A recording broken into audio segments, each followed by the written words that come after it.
Hello friends, ఈ వీడియోలో identity operators గురించి తెలుసుకుందాం. ఇది మీకు ఈజీగా అర్థం అవటం కోసం ఒక రియల్ లైఫ్ ఎగ్జాంపుల్ ని చెప్తాను. ప్రతి స్టూడెంట్ కి కాలేజీలో ఒక ఐడెంటిటీ కార్డ్ అనేది ఉంటుంది. ఒక్కొక్కళ్ళకి ఒక్కో ఐడి నెంబర్ అనేది ఉంటుంది. అలాగే పైథాన్ ప్రోగ్రామింగ్ లో కూడా ప్రతిదాన్ని ఒక ఆబ్జెక్ట్ లాగా తీసుకుంటాం. ప్రతి ఆబ్జెక్ట్ కి ఒక ఐడి నెంబర్ అనేది ఉంటుంది. ఫర్ ఎగ్జాంపుల్ ఇక్కడ చూడండి, a = 5 అని ఇస్తున్నా. a అనేది ఇంటీజర్ వేరియబుల్. పైథాన్ దృష్టిలో ఇది కూడా ఒక ఆబ్జెక్టే. జనరల్ గా అయితే a అనే వేరియబుల్ కి మెమరీ అలొకేట్ అవుతుంది. ఇక్కడ 5 అనే వాల్యూ స్టోర్ అవుతుంది. అలాగే దీనికంటూ ఒక ఐడి నెంబర్ అనేది ఉంటుందన్నమాట. ఫర్ ఎగ్జాంపుల్ దీని ఐడి నెంబర్ 1000 అనుకుందాం.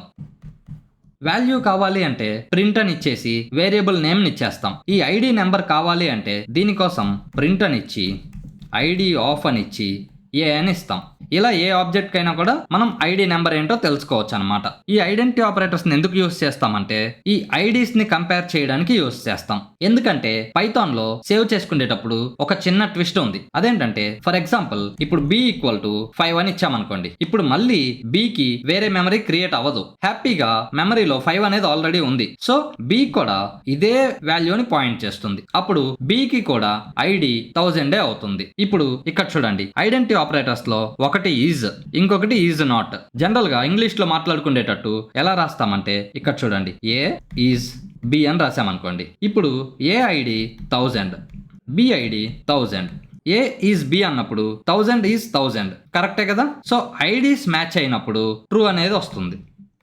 ఇక్కడ మనం ప్రింట్ అని ఇచ్చి ఇలా ఇచ్చామనుకోండి, అప్పుడు అవుట్పుట్ లో ట్రూ అనేది ప్రింట్ అవుతుంది. లేదా మనకు కావాలి అనుకుంటే హ్యాపీగా సి అని ఇచ్చేసి ఏ ఈజ్ బి అని ఇవ్వచ్చు. అప్పుడు ట్రూ అనే వాల్యూ సి లోకి వస్తుంది. ఒకవేళ బి వాల్యూని 10 అని ఇచ్చామనుకోండి, ఎప్పుడైతే బి వాల్యూ 10 అని ఇచ్చామో అప్పుడు బి కోసం ఇంకొక మెమరీ క్రియేట్ అవుతుంది. ఇక్కడ 10 వాల్యూ ఉంటుంది. దీని ఐడి మళ్ళీ వేరే మారిపోతుంది అనమాట. ఇలా 10 అని ఇచ్చిన తర్వాత ఇప్పుడు ప్రింట్ అని ఇచ్చి ఏ ఈజ్ బి అని ఇచ్చామనుకోండి.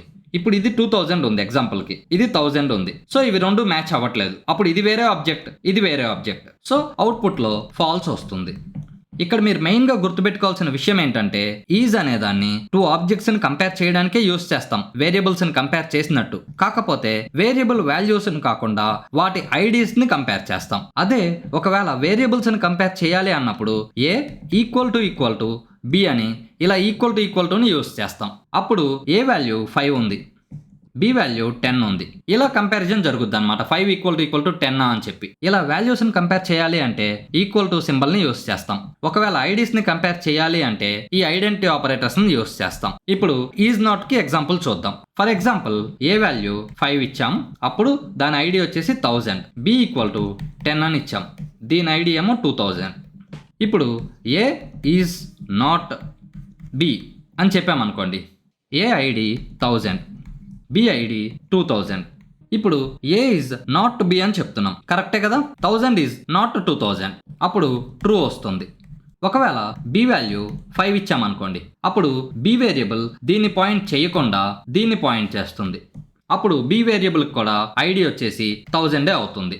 ఏ ఈజ్ నాట్ బి అన్నప్పుడు 1000 ఈజ్ నాట్ 1000 అని చెక్ చేసుకుంటుంది. ఇక్కడ మధ్యలో ఈజ్ నాట్ అని ఇస్తున్నాం. 1000 ఈజ్ 1000, కానీ ఇక్కడ నాట్ అని ఇచ్చాం కాదు కదా. సో అవుట్పుట్ ఫాల్స్ వస్తుంది.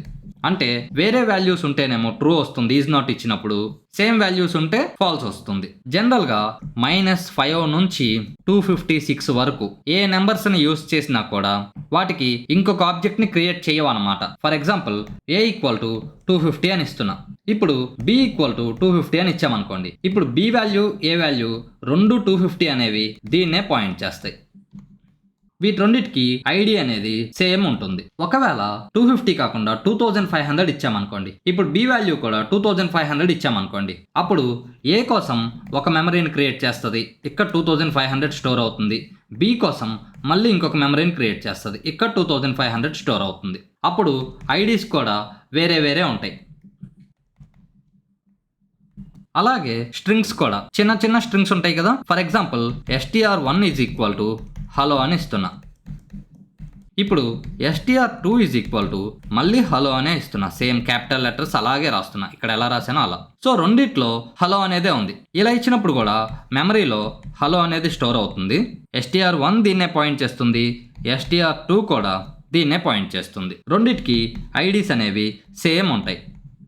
మీరు కూడా ఈ ఆపరేటర్స్ మీద ఎగ్జాంపుల్స్ ని ప్రాక్టీస్ చేయండి. ఎవరైతే ప్రాక్టీస్ చేస్తారో ఎస్ ఐ డిడ్ ఇట్ అని కామెంట్స్ లో పెట్టండి. Thank you.